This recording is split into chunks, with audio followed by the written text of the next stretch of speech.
Circulatory system. This is the third chapter in biology. Already we discussed about the transportation in plants. In this session, we will learn about the circulatory system in animals. Circulatory system. In larger organism, movement of substances from one part to the other part are performed by the circulatory system, which is very important for the transportation of substances. This system includes blood, blood vessels, and heart. These together make up the circulatory system. First, we'll see about the blood. The components of blood. Blood mainly consists of two components. One is plasma, another one is formed elements. Plasma, it is non-cellular substances. 55% of blood is of plasma. It contains organic substances like proteins, vitamins, minerals, enzymes, and hormones. Formed elements are of three types: RBC, WBC, and platelets. These elements are suspended in the plasma, that is blood. Red blood corpuscles, otherwise known as erythrocytes. First, we will see the shape of the RBC. It is disc or biconcave shaped. The most abundant cell in human body is RBC. It is red in color due to the pigment called hemoglobin.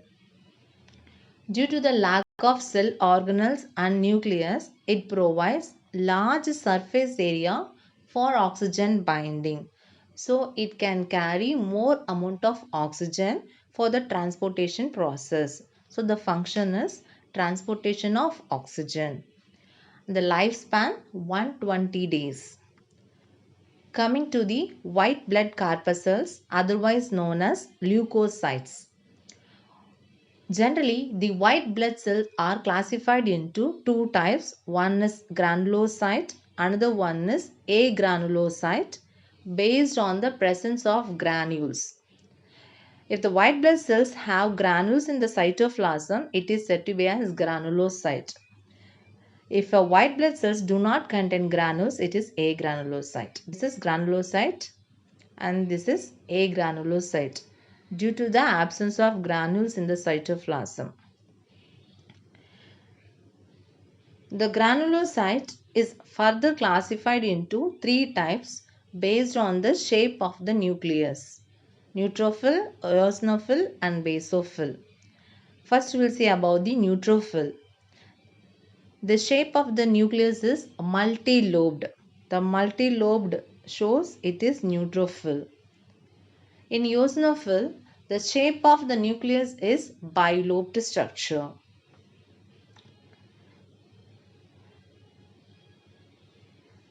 Coming to the basophil, the shape of the nucleus is lobed nucleus. It has lobed nucleus. It is only present 0.5 to 1% in total leukocytes. Coming to the agranulocyte, it is classified into two types. One is lymphocyte and monocyte.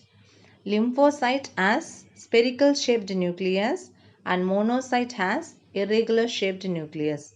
That's all about the structure of WBC. Coming to the functions of WBC. Already we learnt neutrophil, eosinophil and basophil are granulocyte. Lymphocyte and monocyte are agranulocyte. Neutrophil, it increases during infection and inflammation. Eosinophil, detoxification of toxins. The basophil function is it releases chemical during the inflammation process. Coming to the lymphocyte, which produces antibodies to act against the foreign antigen. Monocyte, it engulfs the bacteria, that is foreign antigen, by the process called phagocytosis. The last component is platelet. Platelets are very small and they do not have nucleus. It plays a major role in blood clotting. The platelets produce fibrinogen fiber. These fibers form a net. This net traps the blood cells like this and form a blood clot and thereby prevent the bleeding. This is a fibrinogen fiber which traps the blood cells and form a blood clot and thereby preventing the bleeding. That's all about the platelets. Next, we are going to see about the functions of blood. Transportation of respiratory gases like oxygen and carbon dioxide, transportation of digested food materials, transportation of hormones from endocrine gland to the different body parts, transportation of nitrogenous waste products like urea, uric acid and ammonia, and it acts as buffer and regulates the pH and body temperature. That's all about the functions of blood. Coming to the blood vessels. Blood vessels are tube-like structure which connects the heart with the body parts. So blood vessels are of three types. One is artery, another one is vein, and the last one is capillary. First we'll see the difference between artery, vein and capillary. The wall of the artery is very thick, but the wall of vein is thin and elastic. Because the force of blood is high in artery, but the force of blood is low in vein.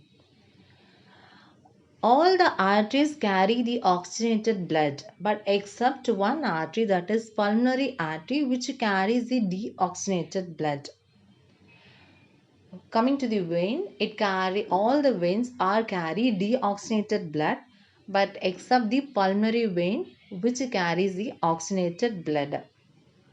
Artery present in deep location, veins are superficial location. And artery is red in color, the vein is pink in color. Coming to the capillary which connects the artery and vein, it is made up of single layer of endothelial cells where the exchange of materials occur between the cells and the blood. This is the structure of the capillary. The artery divided into many branches. These branches are called as arteriole. Then again it is divided into many branches, that is called capillaries, which connect all the cells where the exchange of products occur between the blood and the body cells. And then capillaries unite to form venule, and it is unite to form veins, and the veins enter into the heart. So the blood is formed from the heart to the artery, then capillary, then vein, then heart. There are two types of circulatory system, open and closed. First we will see about the open circulatory system. In open circulatory system, the blood is passed from the heart to the blood vessels. From the blood vessels, it enters into the open blood space called as sinuses. Otherwise, it is known as hemocoel. Seal means body cavity. Hem means blood. So, the cavity filled with the blood. Here, the capillary system is completely absent. Coming to the closed circulatory system, the blood is transported from the heart to the artery. Then it is transported to the capillary. From the capillary, it transported to the vein. Vein for transport the blood to the heart. So this is closed circulatory system. Here the capillary system is present. That's all about the circulatory system. We'll meet in next session.